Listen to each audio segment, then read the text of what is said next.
Oi, estilosas! Sejam bem-vindas a mais um episódio do Pod Estilo. Toda quinta-feira temos um vídeo novo aqui no canal, trazendo uma entrevistada com uma história maravilhosa para vocês. Então já curte esse vídeo, comenta, compartilha com as amigas e se inscreve no canal para ficar por dentro de todos os vídeos.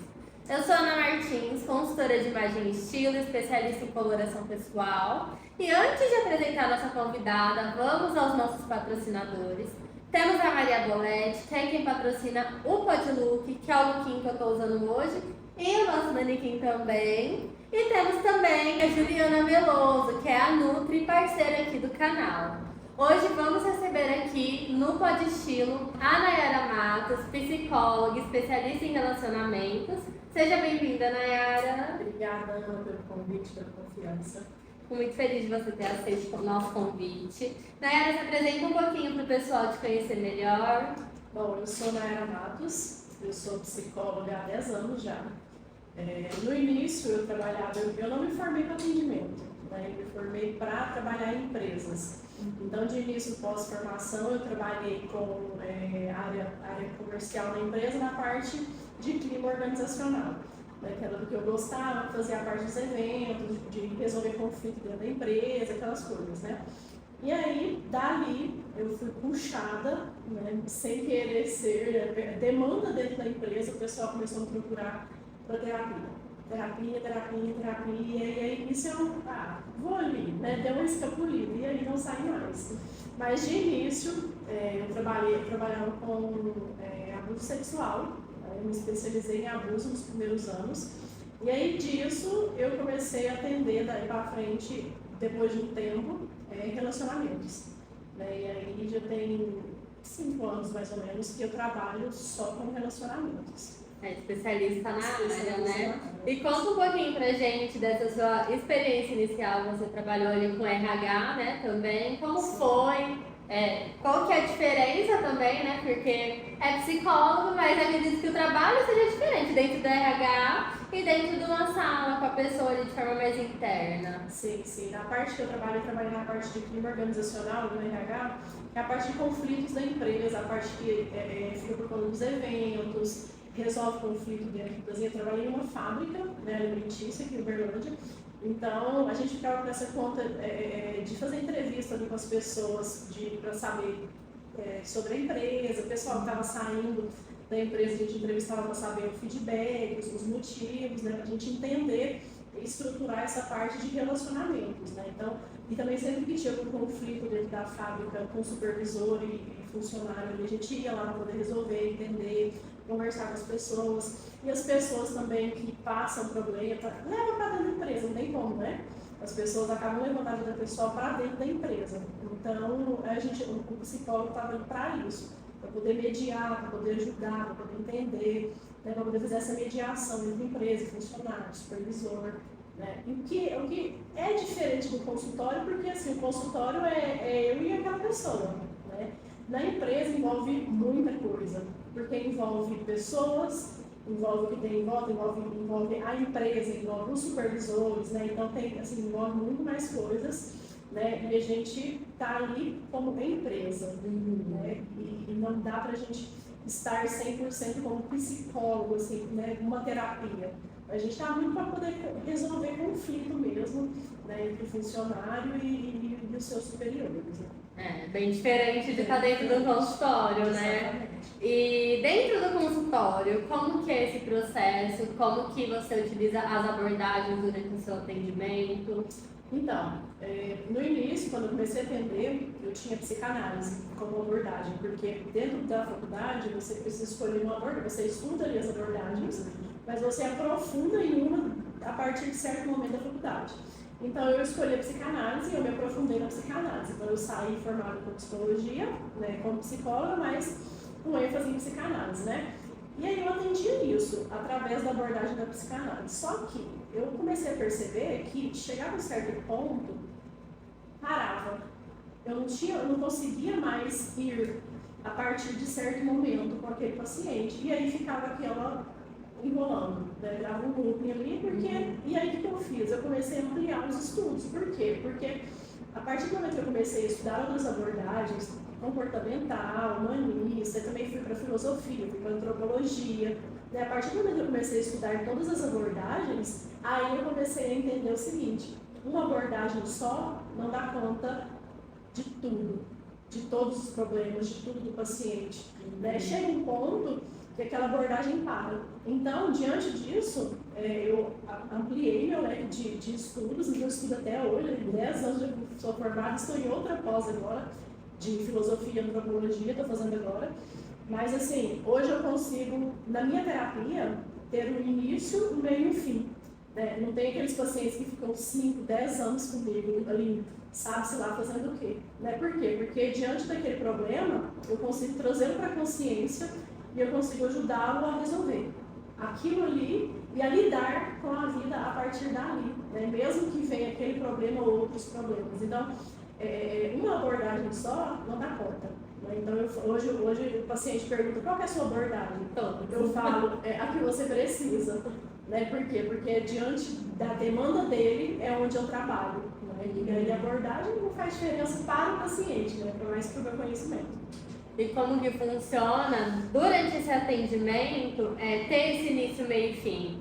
Tem um roteiro que você segue, alguma técnica, porque tem um prazo, não sei como funciona, porque geralmente na psicologia tradicional você fica anos, ali dentro do consultório. Então, como que você consegue determinar quando você está no meio, no fim, com aquele paciente em específico? Porque assim, quando o paciente chega, ele tem um problema.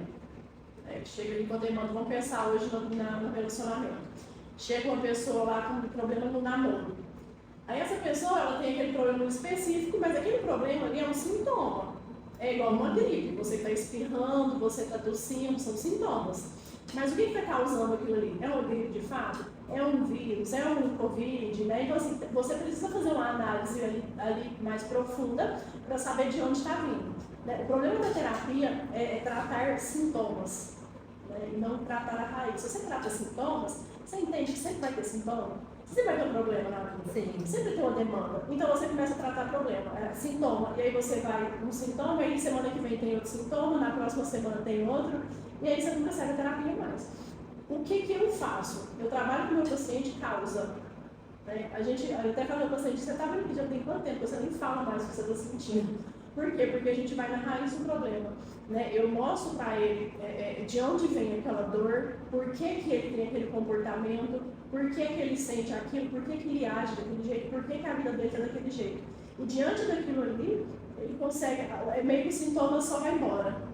Então, assim, a gente nem não trabalha sintoma, eu trabalho o problema ali atrás, a raiz do problema. Porque isso faz com que os sintomas somem. E aí essa consciência da raiz do problema faz com que o meu paciente tenha noção de que eu estou indo para esse lado de novo. Opa, eu já sei voltar, porque eu trabalho com a terapia, isso como que eu resolvo? O que eu faço? Porque eu estou indo por um caminho, está me dando esse sintoma, então vamos mudar o caminho? Porque deve ser que a gente consegue resolver, porque a gente já sabe a causa. Então eu tenho um período, assim, falar assim: minha terapia durou 1, 2, 3 meses. Não, mas depende, porque depende também do paciente. Depende de como ele vai estar disposto e disponível, porque o processo de cura dói. Dói, machuca, porque eu tenho que mudar, e tem gente que às vezes tem que mudar um comportamento ali de décadas, de infância, que desde adolescência eu tenho aquele comportamento. Então, mudar isso é muito doído, dói muito e é muito difícil. Então, depende do paciente. Agora, o paciente está disposto e disponível, esse aqui. É muito rápido. Basta uma tomada de consciência, uma mudança de comportamento e as coisas começam a mudar, começam a acontecer diferente. E é interessante essa metodologia porque traz uma independência, para a pessoa. Ela conseguir reconhecer posteriormente que ela está voltando naquele mesmo comportamento e conseguir sair disso, porque às vezes a gente reconhece que está voltando, mas não consegue sair sozinho, Então, é muito interessante mesmo esse tipo de abordagem, de você mesclar tudo de acordo com o paciente, fica bem individualizado. Sim. E torna o paciente uma pessoa mais independente para resolver os conflitos. E aí ele vai embora, Eu falo para os pacientes: eu quero saber você que 1 ano, 2 anos aqui não me olha na minha cara, não, pelo amor de Deus, vamos agilizar para a gente já poder resolver. E aí sai, o paciente vai embora e assim, muito com autoconhecimento altíssimo, uma coragem de viver. viver, de ser feliz de fato, uma busca, né, muito grande pela felicidade, por curar o relacionamento, as dores, né? E ele vai embora. E aí é só pra frente. E vamos falar um pouquinho dessa parte de relacionamento, né? Que é a sua especialização hoje. Então, sim, conta um pouquinho pra gente como funciona, quais problemas costumam vir com mais frequência para você auxiliar. Sim, hoje eu trabalho com relacionamento, seja namoro, pessoas solteiras também, voltado para relacionamento, né? Por que que meu casamento tá assim? Por que que meu namoro tá assim? Ou então, por que que eu não consigo me relacionar? Né? Então, hoje é muito comum no relacionamento do casamento, traição, hoje está bem comum, né? E problemas de convivência. Né? Acaba que a convivência, daria, que seria a falta de comunicação do casamento, chega um ponto que ninguém se suporta mais. Né? Aí já vira uma fafá. No namoro, hoje o problema do namoro é que as pessoas não têm consciência do que é o namoro. Para que serve o namoro? Né? Hoje o pessoal chega com um namoro ruim, ou não consigo namorar, ou com vários namoros na conta, ou começa e termina, aquela repetição, aquele comportamento padrão. E aí chega no consultório comigo, vários problemas, né? Por que eu estou namorando? Por que começa a acontecer coisas? Né? Ou então, recém-casado, casei porque vai melhorar. Ignorei todos os problemas de namoro. Quando eu casar, melhora. Quando eu casar, a pessoa amadurece. Quando eu casar, muda. Quando eu casar, tudo melhora. Recém-casados que, assim, destruídos, né? Por quê? Porque não muda, né? Então, eu acho que a falta de consciência do que é, de fato, um namoro, para que serve um namoro, e posterior a isso, como que funciona o casamento, que já deve ser conversado antes, né, de casar, é o que mais tem problema. Então, assim, os recém-casados, ou os casados há muito tempo, e os que estão namorando, tudo ferrado. E aí eu vejo que, assim, no geral, o problema, né, um problema ponto, um problema chave, é o quê? O entendimento do que é cada parte da vida de relacionamento, o que é o namoro, o que é o casamento, né? Para que serve isso tudo? Porque essa falta de consciência faz com que a gente se desvie por um tempo daquilo ali, daquele propósito, né? E aí mete os pés pelas mãos. Então vamos explicar um pouquinho para o pessoal de casa sobre essas fases, para que serve cada um, o que é legal se atentar também em cada fase do relacionamento, desde do estar solteiro, porque o estar solteiro é um relacionamento consigo mesmo, né? Até chegar lá no casamento. O que eu vejo hoje com os meus pacientes, no Instagram também eu faço muita caixa de perguntas, o pessoal me chama. Em geral, assim, do solteiro é o comportamento padrão, né? Meio que eu digo que inconscientemente é autodestrutivo. Né? Por quê? Porque a busca por se relacionar está tão grande. Eu quero namorar, eu quero casar, eu quero ter família, eu quero, que eu deixo de olhar para mim. Eu deixo de olhar para mim no sentido, não no sentido egoísta do autoconhecimento, onde só eu importo, só minha vontade importa, só o que eu quero importa, mas o autoconhecimento saudável, que é o quê? Quem eu sou. Porque a partir do momento que eu estou solteiro e eu sei quem eu sou, quais são os meus valores, principalmente eu falo para os pacientes, o que tem de ruim?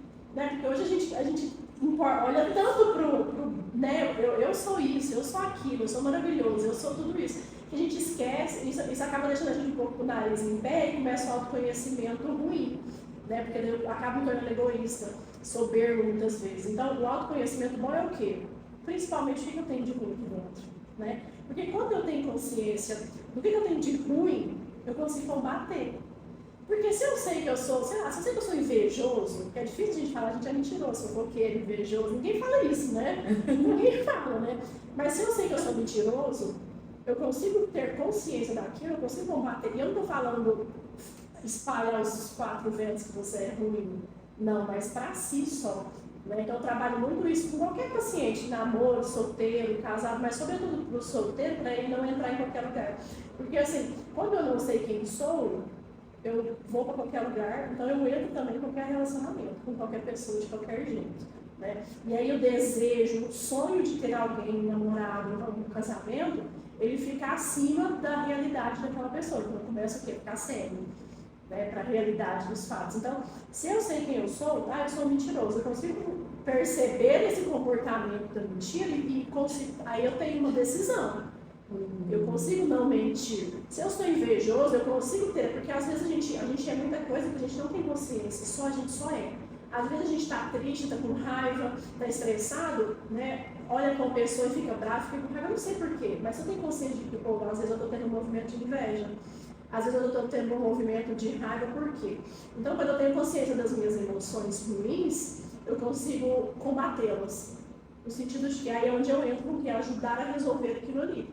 Né? Por que você está tendo aquele comportamento daquela pessoa? E aí você vai aprofundando na vida do paciente, diante disso, ele consegue identificar aquele comportamento. Então, aí vem o autoconhecimento saudável, né? Para que eu consiga saber quem eu sou de fato, tanto bom quanto ruim, né? Porque também tem o contrário disso, que é aquela pessoa que acha que é a pior pessoa do mundo, né? E não sabe reconhecer.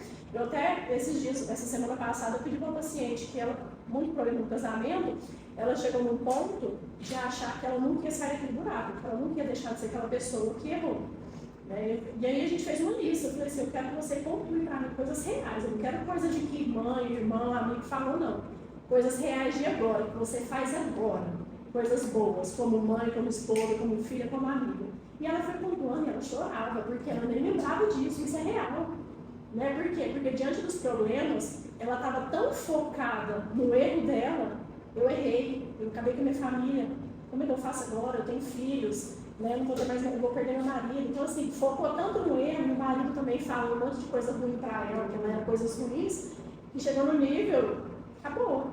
Ela foi murchando, e aí ela não conseguia mais olhar para o básico. Né? O fato dela ser uma boa mãe, ela nem lembrava mais disso, porque era no automático focado em quê? No erro que eu tive. Né? Então, esse é o autoconhecimento bom. Quando você olha para si, né, igual no caso dela, ela sabe a tendência que ela tem a um comportamento ruim.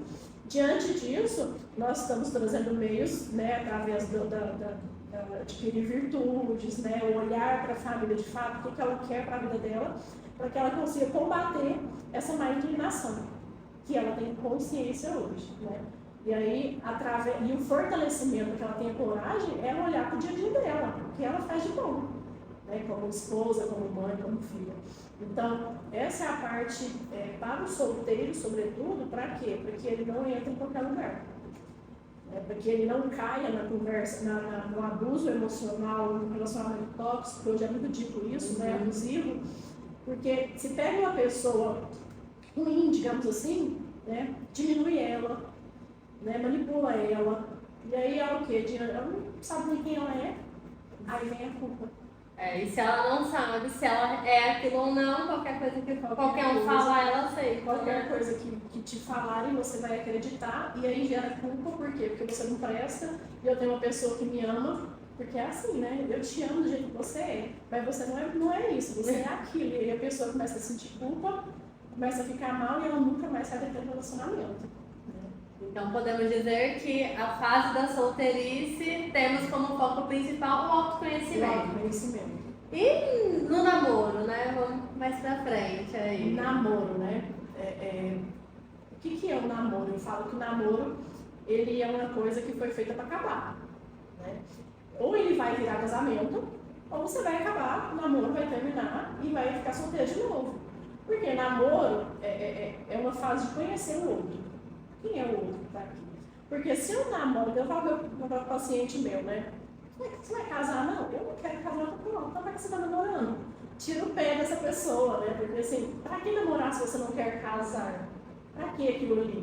Por isso que as coisas desandam, né? Por quê? Porque não tem um propósito além, não tem um porquê, não tem um pra quê.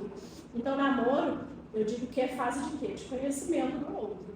Conhecer quem é a pessoa. Então, se você tem um autoconhecimento, você sabe o que você quer para a sua vida, você sabe dos seus sonhos, você sabe quem você é, você entra no namoro, você entende que você vai ficar ali se aquela pessoa for compatível. Eu não digo igual, eu não digo nem querer as mesmas coisas, mas a pessoa que está compatível com quem eu sou, com o que eu quero na minha vida. Porque é muito comum hoje, né? Sobretudo da parte da mulher. Eu recebi paciente mulher que quer muito casar, mas está num namoro de 10 anos, 12 anos. Mas por quê? Eu tenho tanto foco, o meu foco é o quê? Casamento. que aí tem uma pessoa que não quer casar, mas que ela nunca nem perguntou. É real isso, né? Então, assim, ela fica em um namoro por 5 anos, 10 anos, 15 anos, e isso acontece muito hoje, né? Muitos anos de namoro, com uma pessoa, normalmente de um lado, que quer muito casar, mas a outra tanto faz, casar ou não, né? Então, o namoro se estende. Então, assim, quando eu tenho certeza do que eu quero, de quem eu sou, se aquela pessoa não quer o mesmo que eu não fico. Nada, mas tem um sentimento, gosta, dói, é sofrido, mas a pessoa tem esse fortalecimento de que é uma dor que vai passar. Né? Então, namoro, você precisa usar o namoro para conhecer o outro. E a gente se distrai, né? Porque o namoro é gostoso. Aí você acha uma pessoa que é compatível, que tem química, e aí fica gostoso. Aí a gente gosta das mesmas coisas, a gente gosta de uma baladinha, de um happy hourzinho, então a gente tá sempre saindo, a gente tá sempre junto, então aí vai embora. Aí passa um ano, passa 2 anos, 3 anos, né? E aí vai embora. E aí casa, Nayara, casei. E agora? Eu tenho paciente que casou e que depois que casou foi conversar de ter filho. Eu tenho paciente que quer muito ter filho e casado com quem não quer ter filho. Então, entende? Então, tem coisas no namoro que são importantíssimas. Religião, qual a religião de um de outro, por quê? Porque se eu caso, como é que vai ser? Se a gente tiver filho, vai criar o nosso filho como? Entende? Se pensar no lado religioso. O namoro é um alinhamento de objetivos, né? É um alinhamento de como faremos, e assim, eu vejo meus pacientes que namoram há bastante tempo, eu pergunto, mas e aí, vocês vão casar, vão ter filhos? Ué, a gente nunca falou disso. Falei, como assim? Anos de namoro já, né? Mas qual que é a religião? Vão criar baseado em alguma religião, em nenhuma religião? Vocês vão casar aonde? Né? Porque às vezes um é católico e um é evangélico, mas eles vão casar aonde? Eu tenho paciente hoje casando no embate, porque o homem, não, eu vou casar no católico, minha esposa é católica, mas está criando conflito com mãe, com parentesco todo, porque ele é evangélico. E aí vira aquele away, mas depois já tem tantos anos de namoro. Agora que resolveu casar, que vai resolver isso. E vai criar onde os filhos? Vão ter filhos? Não sei. Entende que são coisas que pós-casamento faz parte da vida? Sim. Entende? E como que eu deixo para resolver isso depois? Tem que resolver isso agora, no namoro. Então, o namoro, ele tem as distrações, é gostoso, tem aquela coisa toda, mas tem que ter conversa difícil. E são conversas difíceis, porque às vezes você está muito apaixonado e você descobre que seu namorado não quer ter filho. Seu sonho é ter filho. E aí? Eu estou passando esse problema agora com a paciente, né, que ela está namorando, né, está caminhando para o noivado. E ele não quer ter filho de jeito nenhum. Deixou claro, não tem filho. Ele já tem 2 filhos já, de um outro casamento, e não quer ter filho de forma alguma. E ela quer ter filho. Aí nesse caso, lá no início, né, já teria que ser algo conversado. Se fosse uma conversa, já um relacionamento de 2 anos, você entende que se eu tenho essa conversa ali, no primeiro encontro, você quer ter filho? As dicas do primeiro encontro, você leva uma listinha pro date, porque se não passar nessa, não tem próximo. Você não precisa de mais que um mês com a pessoa para saber tudo que ela quer pra vida dela. E não que, mas às vezes a pessoa vai me entregar isso ali para poder ficar comigo, mas isso é coisa que vocês vão conversando durante o namoro também. Né? Desenvolvendo como faremos, que jeito, né? Então, assim, tudo isso, e aí agora essa paciente minha com 2 anos de relacionamento, ou ela sai, ou ela não vai ter filho. E aí, o problema disso é o quê? Porque eu estou muito empolgada, que é casada, ou apaixonada, porque 2 anos você ainda está na paixão, zona, aquela coisa gostosa. Vou casar, porque eu não aguento viver sem esse homem. Aí daqui uns 5 anos, estou chegando aos 40 anos, aí eu quero ter filho, e agora? Você entende o problema que é não conversar sobre todos os pontos, no iníciozinho mesmo, porque você já envolveu, para sair é mais difícil, né? Isso gera briga, isso gera muitas coisas, né? Então, assim, namoro, você precisa conhecer o outro no namoro. Então vamos falar dos tópicos principais que você acha que assim, esses aí, porque são muitos, tópicos, né? Pensar numa vida, compartilhar uma vida com uma pessoa. No dia a dia são muitas coisas que vocês compartilham. Mas os tópicos principais a se conversar no início do namoro, pra saber se leva pra frente ou se dá uma pensada ali. Tem que pensar o seguinte, quando a gente casar, como é que é a vida de casado, né? Você vai morar na mesma casa, dividir o mesmo teto, né, com aquela pessoa, e o casamento, o intuito do casamento é o quê? Constituir família, ter uma família.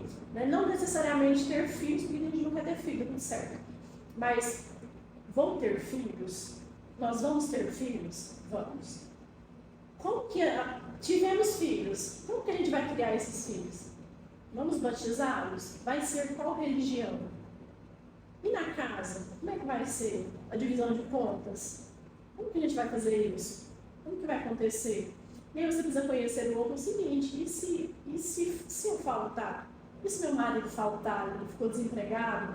Ou então a gente vai dividir todas as contas, tá? Mas e se eu faltar? Como é que vai ser? Né? Por quê? Porque tudo isso é problema do casamento. Tudo isso são coisas do dia a dia. Então, essas coisas básicas de uma vivência. Pensa numa vivência diária. O filho faz parte. Vamos ter cachorro ou não? Porque é outra briga, tá? De casamento. Vamos ter cachorro ou não? Onde a gente vai morar? Porque tem gente que trabalha e desloca, tem relacionamento à distância. Onde a gente vai morar? Como que a gente vai morar? Entende que tudo isso é uma parte de faz parte do casamento? Então, listinha básica. Filhos, religião. Como que a gente vai dividir as contas? Onde a gente vai morar? Como é que a gente vai fazer? Se nossos filhos nascerem, vamos batizar, não vamos? Então, coisas básicas de o quê? De uma família. Não vou ter filhos. Ponto. Próxima pauta. Como é que a gente vai morar? Quem vai pagar as contas? Como que a gente vai dividir essas contas? Entende? E como o outro se porta diante dos problemas, aí você vai descobrindo durante o namoro. Você vai descobrindo quem aquela pessoa é durante o namoro. Né? Sobre família, sobre o que aquela... Porque tudo isso eu converso no início. E isso se desenvolve durante o relacionamento, porque aí você vai tendo aquela conversa, vai fazendo planos entre os dois, sobre a vida, sobre o que eu quero, o que essa pessoa é, quais os valores dela, a história dela, de onde ela veio, né, como ela conduziu para ela chegar. Então, assim, tudo isso são coisas que você vai conversando durante o namoro. Mas de início você já pode saber, eu, Maiara, eu quero ter filhos? Quero. Então, eu não posso namorar com a pessoa que não quer. Eu quero casar? Quero, mas eu vou casar como? Eu quero casar na igreja porque eu sou católica? Sim, então entende que para eu namorar um evangélico vai dar problema? Ou se eu sou evangélica, eu caso, mas eu vou casar num templo, ou direto no salão de festa, né? Entende que se eu casar com católico eu tenho um problema? Então são coisas que assim, é agora. Comecei a namorar, e aí? Então a gente tem na solteirice o autoconhecimento, ali você já começa a entender, né? Se você quer casar, quais são os seus objetivos. No namoro, é você entender o que o seu parceiro quer, conheceu, e entender se estão alinhados. E o casamento? Aí eu alinho aquilo ali, tem coisa que eu vou o quê? Tem coisa que é negociação também, porque a gente não pode entrar, né, meter o pé em tudo, porque tem coisas que são negociáveis, né? A gente negocia, coisas que dá para negociar. Né? Sobre cachorros, por exemplo, a gente negocia. Onde a gente vai morar, a gente negocia. Se precisar mudar, a gente negocia. Né? Então, tudo isso são coisas negociáveis. Aí, casei. Se eu casei com tudo alinhado, os problemas que vão vir é só de convivência mesmo. Né? Convivência, o quê? Que é a adaptação dos dois jeitos. Né? Como eu vivo, como você vive, e diante de uma boa comunicação, a gente lida, a gente vai negociando. Né? Até quem arruma casa, quem cozinha é problema. Entende? Isso é o tipo de coisa que tem que ser conversada antes. Por quê? Porque isso é problema. Não adianta você pegar uma pessoa que nunca cozinhou na vida e querer que ela já entre no casamento, vai mudar, a pessoa vai começar a gostar, a pessoa não é assim. Né? Tudo tem que ser muito bem esclarecido, porque depois você entra no casamento e querer encher o saco do outro. Não que o outro não possa fazer, entende? São coisas negociáveis. Mas negociáveis, não exigidas. Porque uma coisa é negociar, conversar sobre a sua necessidade. Né? Outra coisa é você querer exigir. E esses problemas de convivência, muitos deles dá para ter um reconhecimento no namoro, né? Porque, por exemplo, se a pessoa cozinha ou não, se ela é bagunceira, se Se não é, se deixa a pasta aberta, se joga o resto da comida no lixo, se joga na pia, tudo isso você descobre durante o namoro. Isso você descobre na convivência do namoro. Se você não estiver só distraído com o que é bom, com o que é gostoso. Né? Se você estiver de fato ali, aí você vai conhecer a família dessa pessoa, você vai conhecer os amigos dessa pessoa, então tudo você vai observar. Como essa pessoa se comporta, quem essa pessoa é, né? Como ela vive na casa dela, no mundo dela. Então tudo isso é no namoro. Né? E aí são coisas negociáveis. Olha, 2 bagunceiros, como é que a gente vai fazer? Vamos ter que ter uma pessoa para ajudar. Né? Vamos ter que ter uma pessoa semanal. Então tudo isso é o que eu trabalho na terapia de namoro. Né? Pessoas que namoram, elas que vêm para terapia porque o namoro está bem bagunçado, tudo isso aí é alinhado, para que a gente chegue em uma conclusão aqui na frente. Né? Quem que é o seu namorado ou sua namorada? E aí casei, então já entra alinhado, já entra sabendo quem o outro é. Né? Um casal meu casou recentemente, fui ter madrinha dele de casamento. Comecei a atendê-los em namoro, né? E nós fizemos todo esse alinhamento, mas tudo. Quem é esse namorado? Né? O que ele quer para a vida dele? São pessoas que trabalham, a profissão deles é uma profissão bastante volátil, então assim, uma hora está num lugar, outra hora está em outro. Alinhamos até o quê? Quem que vai ter preferência na mudança? Vai ser ele ou vai ser ela? Né? Por quê? Porque os dois recebem, às vezes, está num estado, tem que ir para outro estado. Alguém vai ter que abrir mão, entende? Então, decidimos que ele, né, vai ter preferência. Então, eles estão no mesmo estado, trabalhando no mesmo local. Se ele receber uma proposta em outro lugar, ela larga tudo e vai junto. Né? Alinhamos o quê? Vai ter filhos? Vamos ter filhos. Quando que a gente vai ter filho? Vai ser no início do namoro, do casamento? Vai ser mais para frente? Então, tudo isso é alinhado. Né? Tudo isso faz parte do quê? Aí agora eles casaram, eles só têm que viver, porque já está tudo alinhado, já sabiam para onde iam mudar, como seria, quem que pagaria as contas, que vai ser ele, no caso, o provedor, porque ela agora está saindo do emprego para acompanhá-lo. Né? Então tudo isso muito bem definido, agora eles estão fazendo o quê? Só vivendo, né? Porque já está tudo alinhado. Porque o casamento é a parte onde de fato você vive. Ali você vai viver de fato os planejamentos, os sonhos, as conquistas que vocês vão ter. É a parte de viver. E não significa que durante esse relacionamento, né, durante o casamento, não vá acontecer problemas ou ter outras coisas, porque também não é de tudo consistente, né? Às vezes tem coisas que acontecem e não estão planejadas. E não significa que durante o casamento não vai ter novos problemas, né? Porque a gente não tem uma receita pronta e viveram felizes para sempre. Não. Mas se tá tudo alinhado desde o início, você já tem a maioria das coisas mais básicas que muitas vezes geram muitas brigas, já tá tudo alinhado, fica muito mais fácil de resolver esses intercursos, né? É porque a gente é acostumado que a gente acha que a felicidade é um estado ali, né? Tô feliz. E aí é que tá o problema, né? Então, felizes para sempre não é estar bem todos os dias com aquela pessoa no seu casamento, mas feliz para sempre é o quê? Tá cumprindo a palavra dada para aquela pessoa. A gente casou, a gente fez um juramento um para o outro de ficar junto ali em tudo, né? Até que a morte nos separe. Mesmo que não seja de mesmo, né? Mesmo que seja católico, mas todo mundo fazendo o quê? Vamos viver junto até acabar. Então, a felicidade é um dever cumprido. E às vezes a gente acha que felicidade é não ter problema. Por isso que a gente desespera e a gente termina o relacionamento. Por quê? Porque o relacionamento começa a desandar, ao invés de eu resolver a raiz daquele problema, eu quero o quê? Resolver o sintoma. E aí eu não estou me fazendo mais feliz. Então, tchau, próximo.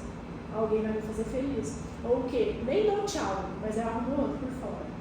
Uma traição. Para poder o quê? Porque ele me dá felicidade.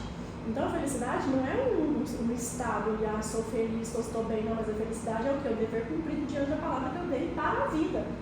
Então, eu escolhi um caminho, eu fiz uma escolha, eu coloquei outra pessoa no meio disso. Entende a responsabilidade? E ser feliz significa o quê? Cumprir aquilo ali. Como? Fazendo o que precisa ser feito. Né? Como que eu busco? Então, a gente está com um problema, a gente precisa resolver. A gente não está dando conta de alinhar, eu tenho que resolver. Então, o que falta é o seguinte, eu quero muito ser feliz. Por isso que aí vai lá atrás, autoconhecimento, processo de namoro, né? Que é uma sequência, porque se eu tenho autoconhecimento, se eu passei por um namoro, de fato um namoro, que eu alinhei as coisas com o meu namorado, a gente hoje está no casamento, a gente sabe conversar. E eu não busco só a minha felicidade, porque o autoconhecimento prejudicial é onde eu só quero. Eu quero ser feliz, você tem que me fazer feliz. Né? Então me faça feliz, me faça feliz. Quando eu tenho esse olhar voltado para dentro, eu não consigo enxergar a solução do problema. Eu só quero que você me satisfaça. Então qualquer problema no casamento é culpa sua, não nossa. Mas casamento é a dois. Né? Então assim, se eu olho para fora, você vai ver, sai de dentro de você, sai de dentro, você está mal, você está ferrado emocionalmente, tudo certo.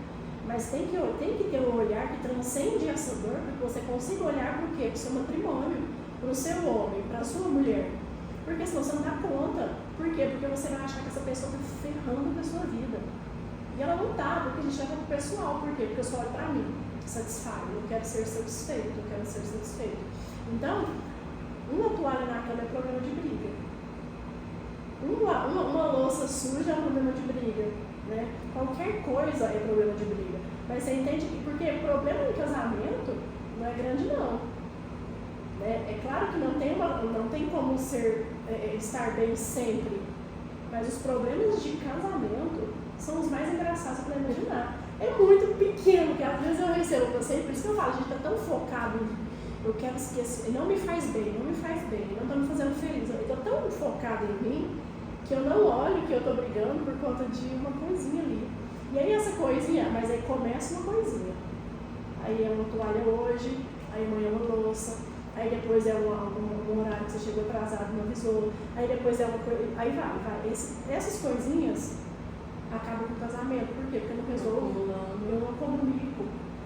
E acumula, e aí vira um coisão. Mas toda bola de neve de separação começou nisso aqui, ó. Tudo, 100%. Pegar meus atendimentos, minha experiência com relacionamentos, toda separação, todo divórcio, ou todo início de separação, toda briga grande, começou aqui. Começou numa discordânciazinha que eu não resolvi. Né? Um exemplo, uma paciente minha, eu atendo ela, não ele. E o casal, ela se separou. Né? E a separação começou por quê? Eles já namoravam e casados desde a adolescência. E eles casaram, né? E acabou. Assim, é um relacionamento lindo.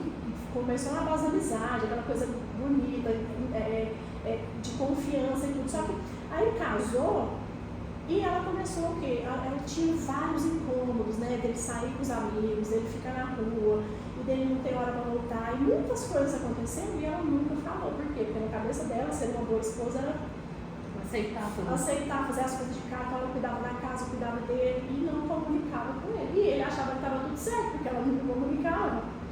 Nisso, o que aconteceu? Esse tanto de insatisfação, as insatisfaçõezinhas, levou a um problema maior, sexo.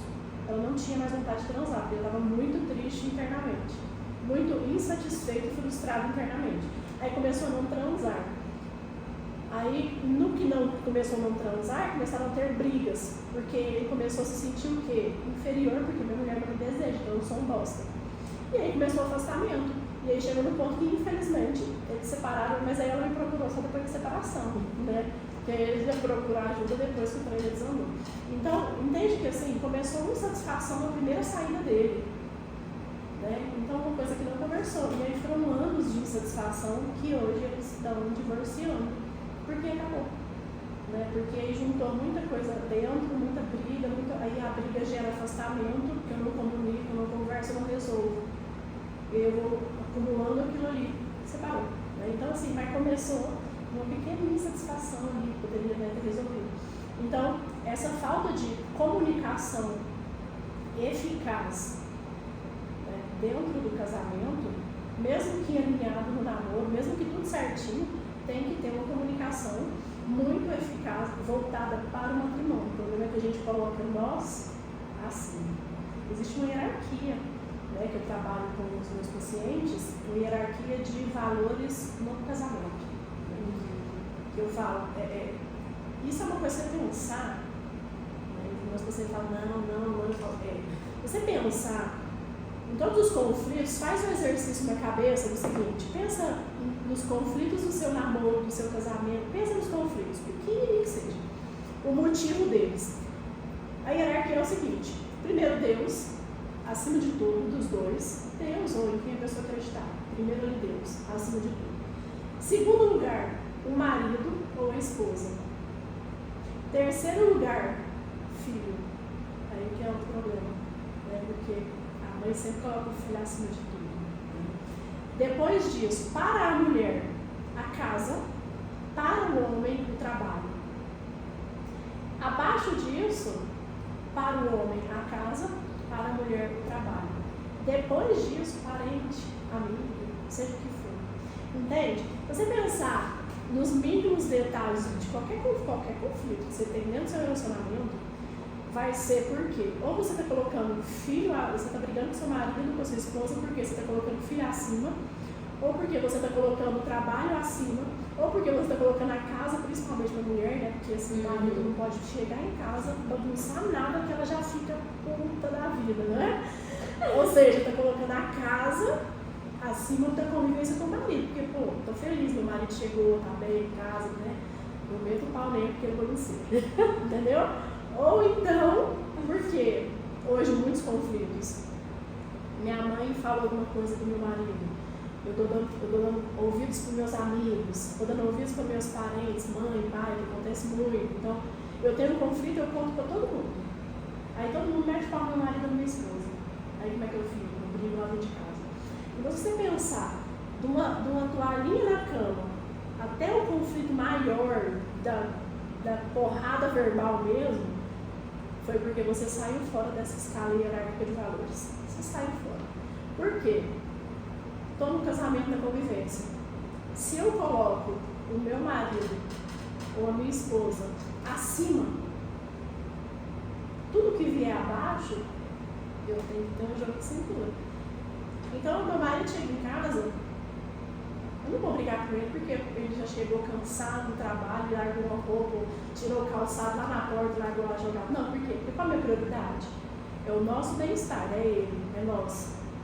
Então, o que eu vou fazer? Eu vou recebê-lo bem, né? Vou estar com a jantinha pronta, gostosa, então a gente vai pedir uma comida, então a gente vai sair para comer alguma coisa. E aí, Nayara, mas aí vai ficar aquela bagunça, né? Como é que eu resolvo isso? Depois a gente conversa sobre isso, entende? Não é que vai ignorar. Aí é o problema, não ignoro aquele problema.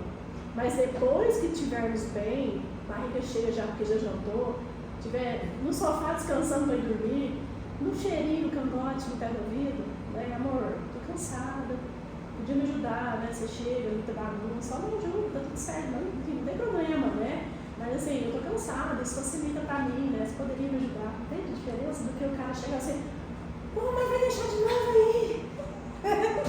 E falar depois da janta é importante, né? Porque às vezes a gente tá com fome. E as coisas tomam uma proporção maior do que tem. Toda conversa tem que ser depois de tarde, depois da refeição. Sempre, né? E da mesma coisa, filho. Sobretudo pra quem é mãe, né? A mãe coloca o filho acima de tudo. Então o filho não tem uma rotina. Aí o filho fica acordado até 11, meia-noite, 1 hora. E aí não tem um momento com o marido mais. Então aumentar 2, não conversam mais nada. Não falam sobre a vida, não falam sobre o dia de cada um, as necessidades da casa, como que a gente vai tomar decisões. Por quê? Porque o filho está ali o tempo inteiro. Então tudo de conflito que tem é porque você está fora dessa hierarquia de valores do casamento. Sempre faz o teste. Pensa nos Testa em casa. E nós estamos falando em relacionamento, assim, né? Com relacionamento amoroso. Semana do Dia dos Namorados, inclusive eu tô com esse look todo romântico, com o tema de Dia dos Namorados, mas relacionamentos também tem toda uma outra questão, né? Nem sempre é só amoroso, então essa parte de um relacionamento com outro familiar, com trabalho, também é um paciente que você atende. Sim, ou o seu foco é o amoroso? Qualquer tipo de relacionamento, qualquer tipo de lida com outros.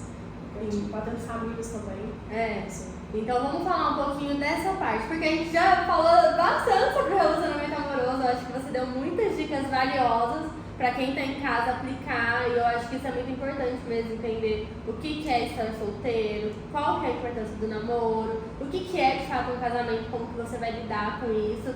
para ter relacionamentos mais estáveis, né? E agora que a gente já sabe que é uma parte muito importante, porque quando não tá bem dentro de casa com o seu parceiro, automaticamente o resto vai desandando. Então vamos falar um pouquinho sobre esses outros relacionamentos. É muito comum hoje, porque é uma cadeia. Eu falo assim, não dá para eu atender só relacionamento amoroso. Por quê? Porque se eu tô com problema, se meu relacionamento tá ferrado, e sobretudo homem, se o relacionamento não tá bem, os meus pacientes homens, eles andam tudo. Tem paciente que tá assim, com o pé na cova da demissão. Por quê? Porque tá um desgaste dentro de casa e aquilo ali afeta tudo para trás. Não tem jeito, é inevitável, né? E aí vai embora em família de tudo que tiver. Desculpa.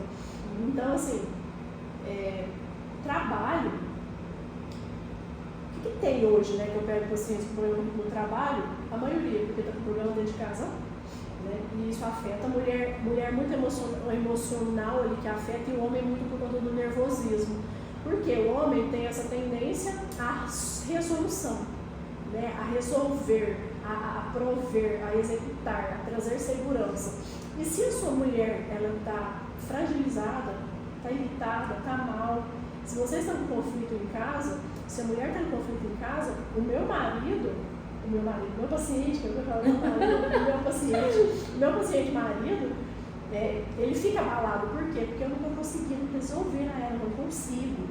Né? Então, assim, falta aquilo para que ele veio, falta aquilo do homem, da natureza masculina, do resolver, do levar segurança, do levar proteção para a sua família. Então, minha mulher está mal, eu estou faltando para o meu papel de homem. E se eu não sou um homem que eu dou conta de resolver dentro de casa, então eu já sou péssimo profissional, aí já fico inseguro no trabalho, aí já começa a não entregar demanda e tudo mais. Então, assim, os problemas que eu tenho hoje de pessoas, sobretudo homem, tá? No trabalho, sempre demandam de algum problema afetivo, seja namoro, sobretudo casamento, né? E aí afeta o trabalho, por quê?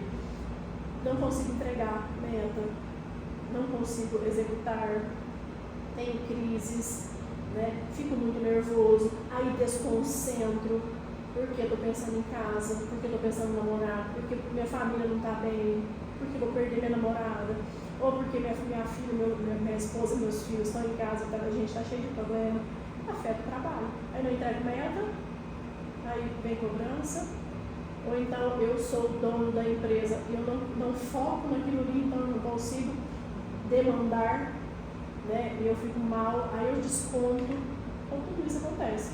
Né? E aí, como que resolve isso? Você entende que isso é um sintoma? Tem que resolver o problema, seja de onde vier. Então, se eu estou tendo problema no trabalho, tá vendo por que eu estou tendo problema no trabalho? Ah, Nara, meu chefe não sai do meu pé, não sai da minha cola. Por quê? Você está entregando? Você está trabalhando direito? Você está cumprindo horário? Você está batendo meta? Né? Não, não estou. Mas por que não está? Porque é um sintoma. Porque eu fui contratado para algo e eu não estou cumprindo aquilo. Por quê? Então, a gente resolve por quê. Não estou bem em casa, ou então não estou satisfeito com a empresa, ou então estou trabalhando muito, estou cansado, estou ganhando pouco. Então a gente começa a resolver os problemas por detrás. É por isso que eu falo, a gente quer uma felicidade que seja estável. Eu quero estar feliz ali sempre no trabalho. Isso confunde a cabeça de qualquer pessoa que está trabalhando. Por quê? Porque a empresa, às vezes você vai estar o quê? Querendo matar a empresa. Vai querer, não quer mais ir, você vai ficar com raiva. Mas existe o quê? A felicidade no quê? No dever cumprido. Porque mesmo que aquilo não está bom, mesmo que eu vá sair, eu ainda tenho uma palavra dada ali. Né? Então, aí eu preciso o quê? Buscar meios. Aí vamos trabalhar uma comunicação. Vou comunicar ao meu chefe. Vou fazer o quê? Aí a gente busca o quê? A solução diante da causa. Não, o problema não é com a empresa, é em casa. Então, a gente tem que resolver em casa. Ou então tem que resolver com o pai e com a mãe, que às vezes eu não tenho nem relacionamento, mas eu estou com problema em casa. Problema de conflito, né? Conflituando dentro de casa, principalmente o homem, né? Que já começa a ficar mais velho e ainda mora com o pai e com a mãe. Vira um inferno de relação, né? Porque dá briga. Então vamos sair de casa, vamos melhorar essa relação. Como é que a gente vai fazer? Então todo problema de conflito, de insatisfação minha com o outro, seja trabalho, amigo, parente, relacionamento que for, se dá por alguma coisa. Né? E o meu intuito, né, como eu trabalho como psicóloga, é sempre o quê? buscar o que está causando aquilo ali.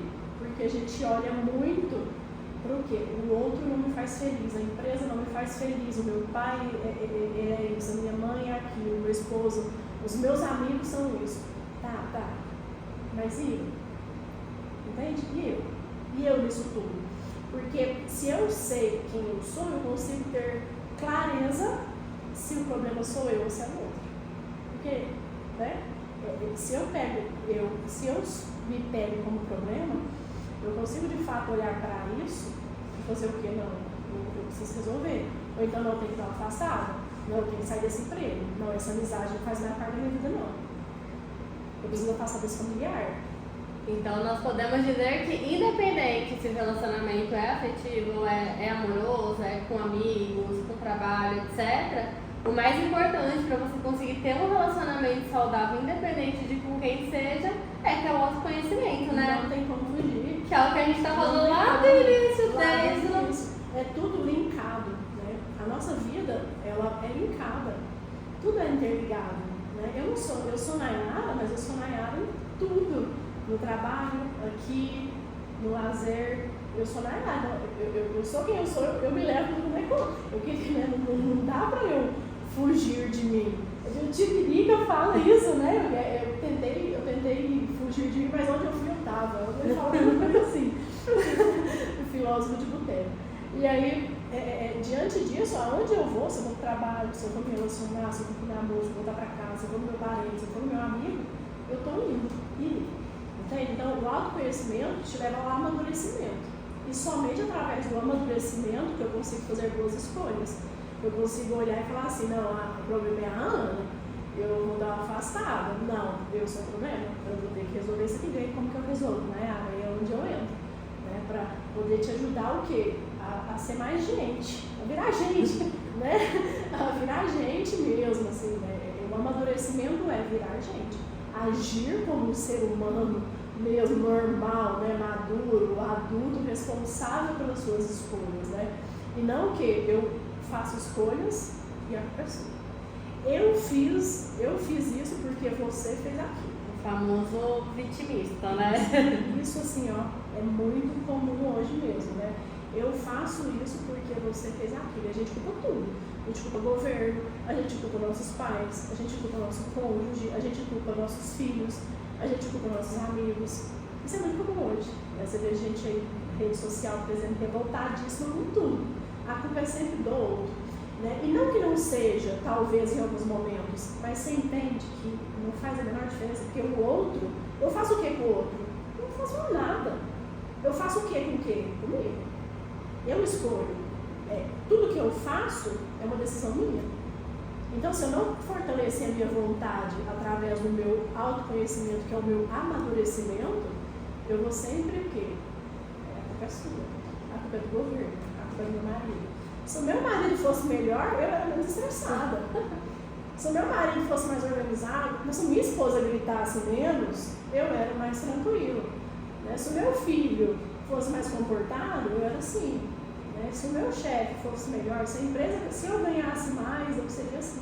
Então a desculpa é sempre algo externo, sempre outra coisa, sempre outro. Né? E a gente só consegue nos responsabilizar pela nossa vida através do amadurecimento. O amadurecimento é autoconhecimento. Autoconhecimento bom, senão a gente fica pior do que a gente já é. Então, nós podemos dizer que o momento da pessoa te procurar é a todo momento, né? Porque Antes de né? Eu falo para o meu paciente assim, me chama antes de matar, depois de matar não adianta querer enterrar. Né? Então, assim, antes de dar merda lá na frente, me chama, viu que tem um problema, não consigo, tem um problema, aí eu passo por cima, aí o problema acontece igual, porque a gente tem um comportamento muito padrão, por quê? Porque é quem nós somos. Então, se aquele comportamento está dando problema, não espera explodir, não espera chegar, porque hoje todo mundo chega em mim no divórcio já, separando, ali, um pé no casamento e um pé no precipício. Né? Então, assim, ou então um pé no noivado e um pé na solteirice. Não. Né? Se está tendo um problema que está se repetindo, não é normal brigar todo dia, toda semana, toda hora. Não é normal isso. Não é normal ficar o tempo inteiro tendo DR. Se você tem que ter DR toda semana, você está com problema. Se toda semana você tem que sentar com seu marido, com sua esposa para poder discutir algum problema, você está com problema. Não está normal. Né? Então, quer dizer o quê? Que vocês estão só discutindo, não resolvendo. Quem tem muita DR, não é bom. Meus pacientes têm isso, mas a gente sempre conversou, a gente tem um diálogo muito bom, a gente sempre conversa, ele sempre soube do que eu gosto, do que eu não gosto, eu sempre soube, e aí? E resolução, entende? Que é o problema do sintoma. A gente brigou, resolveu aquele sintoma, mas o que foi a causa?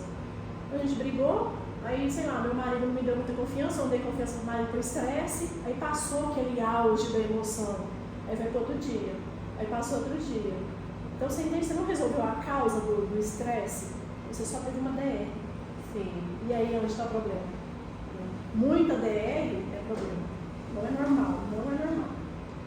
Então, é um momento que a pessoa pode te buscar, né? Vamos falar sobre isso, sobre em qual momento, em qual sentimento às vezes a pessoa tá, que é um sinal de alerta para ela ir atrás do seu serviço ou de uma outra psicóloga, de repente, mas de alguém que vai de fato ajudar. Quando eu começo a estar sempre mal, eu sempre incomodado com alguma coisa, seja com um parente, seja com um namoro, seja no trabalho, seja com um amigo, eu estou sempre incomodada, ou eu estou sempre estressada, ou eu estou sempre com ranço, ou eu estou sempre triste, ou estou frustrada. Então, assim, toda semana eu tenho que chamar um amigo, um parente, um marido, um namorado para conversar. Ó, está acontecendo isso, não estou legal, não gosto disso. Então, se você está toda semana tendo que, ou a cada 15 dias que seja, você está tendo que discutir uma relação, você não precisa de ajuda, porque você está só discutindo, você não está resolvendo. Né? Porque se você resolve aquele problema ali que causa aquele conflito, pô, tem 2 pessoas que já resolveram, então a gente segue a vida. Mas se você sempre tem que ficar batendo na mesma tecla, não está normal. Então, se você sente que está sempre desconfortável com algo, sempre, está errado, não é normal. Né? É muito comum chegar paciente com problema e ter normalizado estar mal. Isso é muito comum, muito comum. Então, assim, estar mal não pode se tornar uma rotina, porque se torna uma normalidade. Eu normalizo o estar ruim, eu normalizo o ruim, aquilo que não é bom, né? E aí eu vou embora. E isso leva a ansiedade, crise de pânico, depressão. Então, tá com esse sentimento, se sentindo sempre mal com os outros, consigo mesmo, vai em busca de um profissional que vai te ajudar. E é de um profissional, né? Que é importante falar. Não é que não possa conversar com amiga, com parente, isso tudo, mas quem vai saber de fato te guiar no caminho que vai te ajudar a resolver esse problema é um profissional. Nayara, eu quero te agradecer por ter tirado esse tempinho para conversar aqui com a gente. Quero agradecer você de casa também por ter assistido esse vídeo até aqui. Temos episódios todas as quintas-feiras, então não esquece de curtir esse vídeo. Comenta aqui embaixo sobre os seus problemas de relacionamento. Se você já tinha todo esse conhecimento que a Nayara trouxe aqui pra gente, manda esse vídeo pra sua amiga que sempre tem DR, pra ela ver o porquê e ir em busca de ajuda também. Vai lá no Instagram, seguir o Pod Estilo. E vou pedir pra nossa convidada do dia deixar uma mensagem pra vocês pra finalizar esse vídeo. Obrigada, viu, mais uma vez pelo convite, pela confiança, por me trazer aqui, né? E obrigada, pessoal, por assistir a gente. E o que eu tenho para dizer, que eu sempre digo com meus pacientes, é sobre isso, né, da felicidade que eu falei. Que a felicidade, ela não é você estar feliz o tempo inteiro, eufórico, né, aquele tesão o tempo inteiro, sobretudo no relacionamento. Mas é sobre você fazer uma escolha na sua vida e você seguir ela. Então, assim, tô namorando, vamos fazer o que tem que ser feito pra gente casar. Tô casado, bora resolver isso aí, qualquer problema que tiver, né? Então, assim, é o dever cumprido em cima da palavra dada. Isso é felicidade. Por mais que não pareça a priori, porque às vezes cumprir a nossa palavra dada causa desconforto. Mas é isso que traz o sentido da vida. Né? Então, não acho que se você não está bem sempre, você não é uma pessoa feliz, mas busca sempre cumprir, independente de que a palavra dada, que isso vai trazer aquele sentido da vida, que é o que que é o gostoso de se viver. É isso. Muito legal, Nayara. E você que está em casa, assistiu esse vídeo até aqui, tá sentindo que precisa de alguma ajuda, tá com esse sentimento de insatisfação, busque a ajuda de um profissional que vai te auxiliar. Muito obrigada a vocês, eu vejo vocês na próxima quinta-feira aqui no Pod Estilo.